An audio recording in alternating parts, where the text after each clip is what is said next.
Sure. I would like a company car and a gas card and benefits and all these things paid for, but I also want to like feel really good when I go to bed at night that I'm building something that is my passion. I'm rolling now. What's going on, Stay the Course podcast listeners? Sometimes when you put your vision out there, it may seem crazy. Hey, I'm excited because I get to sit face to face with my guests, and now you guys get to see me. Beautiful. I know we have some incredible interviews and guests that you don't want to miss out on. Welcome back to the Stay the Course podcast. I'm your host, Jimmy Johnson. Hey, this podcast is a show where we get to sit down with some of the most influential thought leaders around the globe and hear their story, all here to inspire, uplift, and motivate them to fulfill their purpose and make a difference on this earth. Well, today I'm chatting with a content creator that specializes in photography, graphic design, and digital media. He's also the co-owner of Media Zone, the podcast studio that we're recording in right now. And he's the co-host of the Palm Beach podcast. When Mike's not creating content, he's chasing waves literally. He's lived in California, well, that's where he was born, also lived in Florida, and somehow end up in Australia. Let's welcome Mike Jones, not the rapper, but the content creator, to the Stay the Course podcast. I'd like to say it's the real Mike Jones, But thanks for having me on the show. I appreciate it, Jimmy. Well, Mike, this is your studio. I met you less than 6 months ago. Yeah. And me and you've kind of partnered together to help me launch season 2. You've really helped me in so many ways. And just to have you on the show and to share what you do behind the scenes and in front of the camera is incredible. So, man, thanks for being a guest on the show. And likewise, thank you. Like the guests that you've had on this season already. Wow. Like everyone is so inspiring. It's been a joy to sit and to watch and edit and listen to your podcast. So thank you. And Mike's sitting behind the scenes. He's the one making sure the audio's queued up right, the video looks good, and he's been making us look really good because I've been getting a lot of feedback about season 2, and people are just impressed with the audio quality, one, and then also the video quality. Being able to go on YouTube and share on social media and allow people to come in to the studio itself really brings more listeners and viewers as well. Well, today, Mike, I just want to jump right into just, what you do. Obviously, you create lots of content, and you have a business partner here at Media Zone that you've partnered with to obviously do the podcasting side of things. But just kind of share your background. One, you, like I said from the beginning, you were born in California. You obviously were raised here in Florida, and then somehow ended up in Australia. How did you end up in Australia? I mean, that's cool. Yeah, I'd like to think, like you said in the intro, that I've always just been chasing that next great wave. And that's an analogy for everything in life. The next great job, the next great, girlfriend, the next great anything. That's always how I've liked to keep is that optimistic, glass half full type of mentality. And like, it sounds so tacky to be PMA, but man, if you wake up in the morning and you say some positive affirmations and you set some goals, man, life is so good when you do that, right? Yeah, it is. And, you got to put those big goals out in front of you. And then also sometimes take that big goal and then break it down into small incremental goals, because sometimes that can be overwhelming.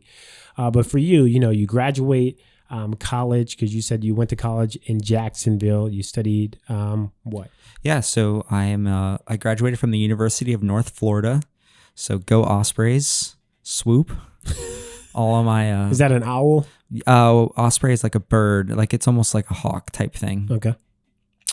And most people say go Gators, but okay, go Ospreys. I know, swoop. Florida. Yeah, I know. There's the big joke actually is that UNF never had a football team, so our team is still undefeated. That's a good Florida joke. Your Florida listeners will appreciate that. Yeah, I went to Xavier University of Louisiana, and we never had a football team since 1960 something or whatever.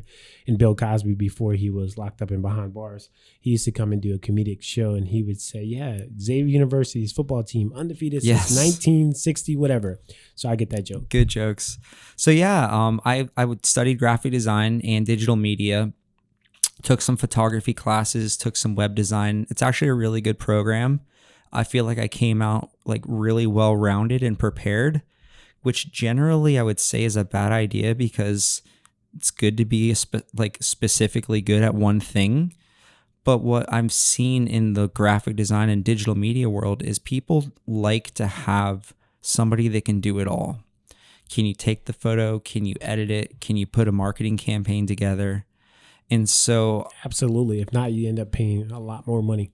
well, someone's going to hire an agency to do it for them because they can't afford a graphic designer and a photographer and a marketing specialist. Right. So yeah, great education, great upbringing as well. My family, amazing support system, said go do whatever you want, whatever it costs, we'll figure it out. I don't come from a well-to-do family, but good dinner was always on the table, and the parents always made sure that we were looked after.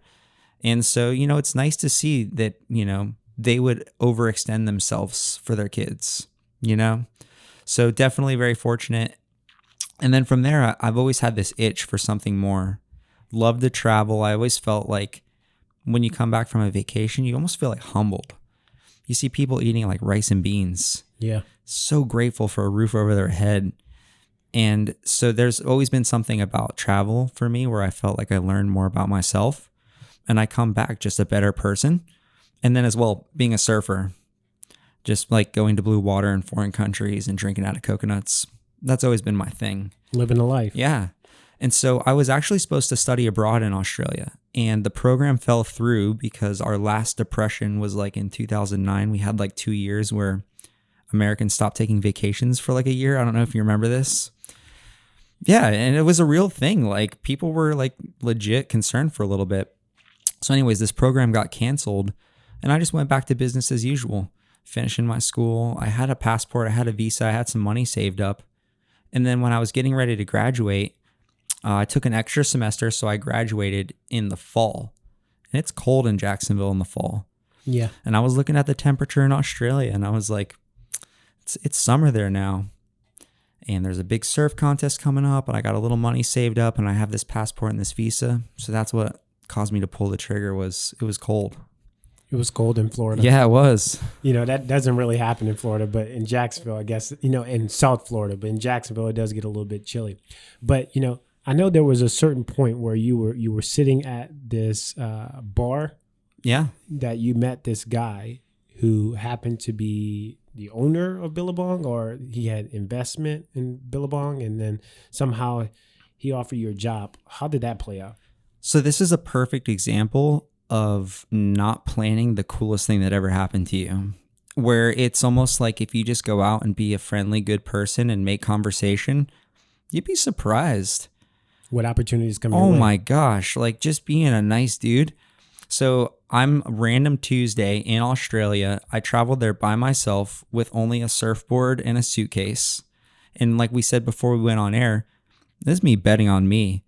I had a little bit of money saved up, but not a ton of money saved up. I could go and live comfortably for a couple months, but I did have to get some work. And so I would just go and take photos of pro surfers and just tag them on Instagram. Not getting paid, just working for free. And that's sort of what you have to do in the art world to make a name for yourself sometimes. Like put yourself out there, do whatever it takes. So here I am on a random Tuesday. I decided to have lunch at the hotel instead of going out. And little did I know, the bartender was actually, like you mentioned, an investor for Billabong. And this was like their surf hotel where they have fashion shows, surf contests, art exhibitions, live music, all sorts of parties, really. And they needed a photographer. I didn't know that when I went down for tacos. So there I am just sitting there as fresh out of school as you could be. 2 weeks, 3 weeks. And this guy said, "Do you want to be my photographer?" Didn't even say the number yet. And I was like, sure. Immediate, yes. And so from there, you meet him at a bar. This is a big investor in the Billabong company. And he's my waiter. He's working the bar, yeah. Yeah, that is just divine, intervention right there. Yes. And so he offers you the job. You immediately accept before you even knew what the pay was. Correct. So you lowballed yourself. But yeah. but nonetheless, you took the opportunity, and what did he offer you? So he did offer sort of like an exchange. So hopefully, the Australian tax man isn't working right now, but he basically offered free room and board, accommodation and food in exchange for taking photos on the weekend. And I was spending a lot of money on accommodation in Australia at hotels. So for me, it was the perfect marriage of getting experience, stop spending so much money, and start networking with people that are doing big things, that are big thinkers, that are getting out there. So it was a dream job. And so you did that for how many months? So for 1 year. For 1 year. I took photos every weekend for 52 weeks. And eventually I did have to find a job where I wanted to see if I was a graphic designer. That's what I went to school for. And yeah, got to use that degree. Yeah, I love photography, but I didn't have a lot of room to grow as a photographer in that business. And I wanted to grow. And so I just started looking on job sites, and I saw a junior graphic designer position at a private law school. And, average pay and starting at the bottom of the totem pole. And for me, it was like I needed to prove to myself that like everything that I did in college, like I was the right decision because, took on a little bit of student debt. And 4 years of waiting tables and not making money, it's hard out there. Tough. And I like to live, in expensive places and take vacations. So I need to work accordingly to my lifestyle, So for me, as dream job as it wasn't fulfilling. A little fulfilling personally, but not financially. And when you come fresh out of school, man, it's time to get to work, right? Yeah, you got to make that money back, yeah. Especially to pay off those student loans. And so I took a job, bottom of the totem pole out of college, and I got a raise within like 6 weeks to be the director position. He actually asked me, like casually over lunch, he's like, I want to move you to the marketing director. And I was like, I have no experience managing staff. 0. I'm willing to learn, right? But I feel underqualified. And he's like, no, I see it in you. I see the way that you talk to people. Like you're compassionate. You have empathy. You understand that like, hey, Joe, the web developer, he's got a newborn kid and he's running low on sleep. Like we're not driving Joe so hard today because we are all understanding of Joe's situation. And that's the big breakthrough for me, was understanding that you're not managing a job, you're managing a person. That's so good. Yeah. And I mean, for me, it's, the owner of the college's name is Alan, and he taught me a lot about being a businessman and just being a good person, really.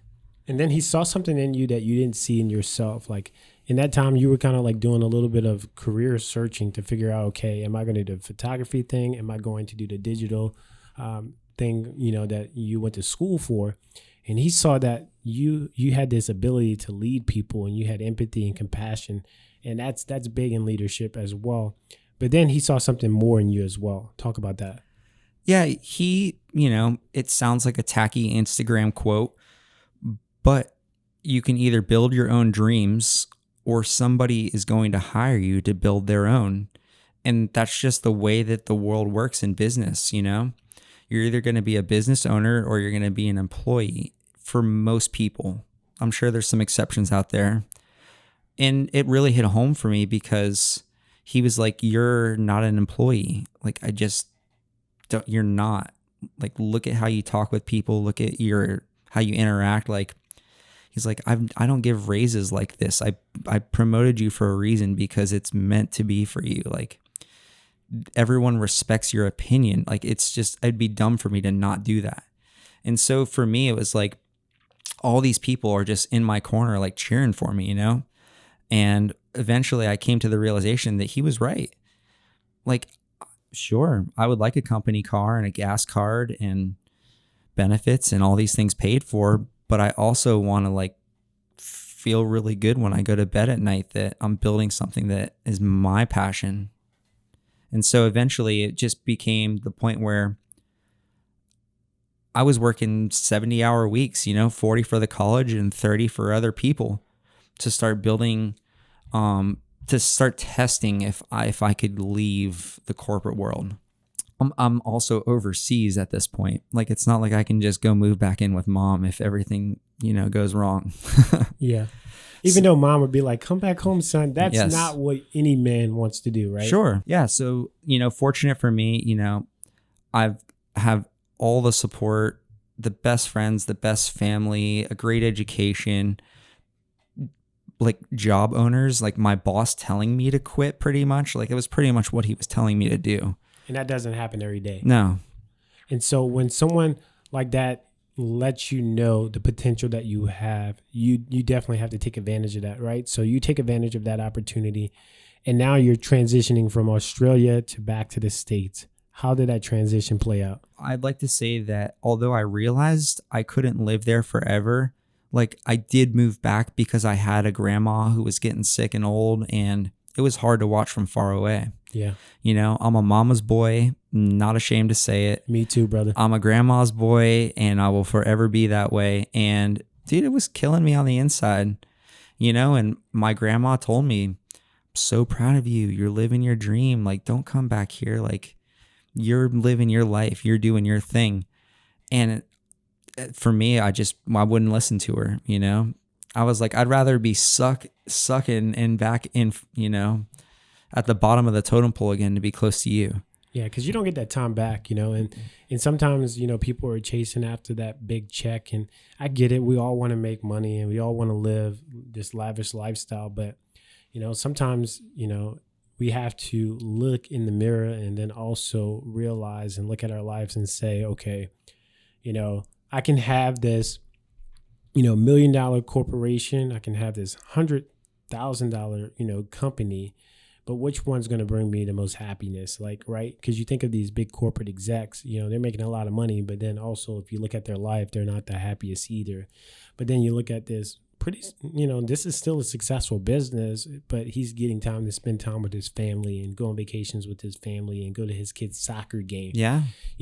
That to me seems like this guy over here versus this guy over here is living the best life. I have to be practical about things. Both of my parents are accountants by trade, and I literally had to put the numbers down on the paper and be like, I'm probably not going to get back to this yearly amount of income for 2, 3, 4, 5 years, depending on how things go. It's a big gamble to bet on yourself like that. But don't you think it was necessary? And like if you look at where you were in Australia, and obviously you were far away from family, and they had that dynamic, you had that dynamic playing out in your head, but also now looking to where you are now, you have this successful business. I would consider successful because you're still open, right? Yeah. There's a lot of businesses that close within the first, how many days? 30, 60 days, like we're like 7 months old here. 7 months old. And you guys went from having one 12 by 12 studio to now having what? Well, really the room we're sitting in right now used to be the size of the studio. And you were there. You filmed 2 or 3 episodes in our first studio. And, right. We had a conversation where I was like, Jimmy, like if you come on and be a monthly member with us, I think we're going to move up to the next floor up and 10x our space. And you became a member. And 3 weeks later, we had the deal in the works to come up here. And it was really like a, proof of concept validation and, really just seeing you share your message and how the people that you've had on the show. I'm telling you, man, like Corvaya inspired the crap out of me. Corvaya, yeah. And even the doctor on your last episode, Dr. Ramsey, where it's like pave your own path, make your own destiny, be a good person, give back. And everyone that's been on your show is more like, I need to have Media Zone cranking because look at all the positive people out there that like don't have a platform. Yeah, and they need to share their stories, and that's really what this podcast is about. And it's awesome because now you're like even though you're not going to be on every single episode of the Stay the Course podcast, and you're not going to be on every episode of every podcast that records here at Media Zone, but you're a part of putting people's stories out there. Yeah. And that's also making a difference in our community and in the global community, because as much as people from Palm Beach, Florida listen to this podcast, there's so many other people outside of this city and this state and even this country that listen and watch this show. And we have an opportunity to make an impact in their lives as well. One thing that I would say just from, having conversation with you is that you really, really, really have to believe in yourself to go out there and chase after your dreams, right? Yeah. So for someone who may be listening or watching this podcast today, how would you encourage them to bet on themselves? I think it takes a solid dose of self-awareness. It's hard to say like what you suck at. And sometimes I really think you just need to double down on your strengths instead of trying to get better at what you're not that great at or don't enjoy.